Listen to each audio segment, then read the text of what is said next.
22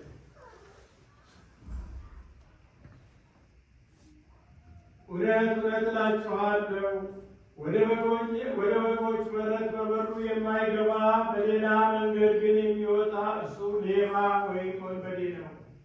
በበሩ የሚገባ ግን የበጎች እረኛ ነው። ለእርሱም በረኛው ይከፍትለታል፣ በጎቹም ድምፁን ይሰሙታል። የራሱንም በጎች በየስማቸው ጠርቶ ይወስዳቸዋል። የራሱንም ሁሉ ካወጣቸው በኋላ በፊታቸው ይሄዳል። በጎቹም ድምፁን ያውቃሉና ይከተሉታል። ከሌላው ግን ይሸሻሉ እንጂ አይከተሉትም፣ የሌሎችን ድምፅ አያውቁምና። ኢየሱስም ይህ ምሳሌ ነገራቸው፣ እነርሱ ግን የነገራቸው ምን እንደሆነ አላስተዋሉም። ኢየሱስም ደግሞ አላቸው፣ እውነት እውነት እላችኋለሁ እኔ የበጎች በር ነኝ። ከእኔ በፊት የመጡ ሁሉ ሌቦችና ወንበዴዎች ናቸው። ዳሩ ግን በጎቹ አልሰሟቸውም። በሩ እኔ ነኝ። በእኔ የሚገባ ቢኖር ይድናል፣ ይገባልም ይወጣልም መስፈሪያውን ያገኛል። ሌባው ሲሰርቅና ሲያርድ ሊያጠፋም ነው እንጂ ሌላ አያመጣም። እኔ ሕይወት እንደሆኑላችሁ እንዲበዛላችሁ መጣሁ። መልካም እረኛ እኔ ነኝ። መልካም እረኛ ነፍሱን ስለ በጎቹ ያኖራል።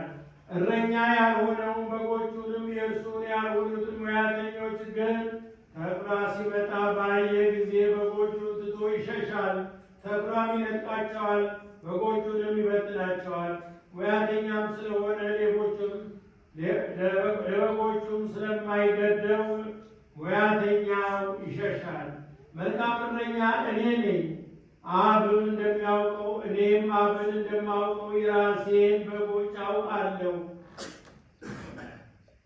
የራሴን በጎች ያውቁኛል። ነፍሴንም ስለ በጎች አኖራለሁ። ከዚህ በፊት ያልሆነው ሌሎች በጎች አሉ፣ እነርሱን ደግሞ ላመጣ ይገባኛል። ድምፄንም ይሰማሉ፣ አንድም መንጋ ይሆናሉ።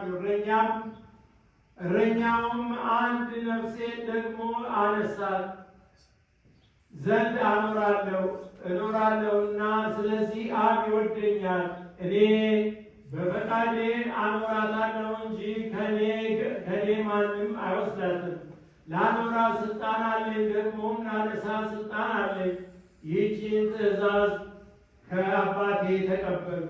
እንግዲህ ከዚህ ቃል የተነሳ በአይሁድ መካከል እንደገና መለያየት፣ ከእነርሱም ብዙዎች ጋኔን ያለበት እብድ አብዷል፣ ስለምን ትሰሙታላችሁ አሉ። ሌሎችም ይህ ጋኔን ያለበት ሰው ቃል አይደለም፣ ጋኔን ዕውሮችን ዓይኖችን ሊከፍት ይችላልን አሉ። ሰማማ ዘያምን በወልድ በሕይወት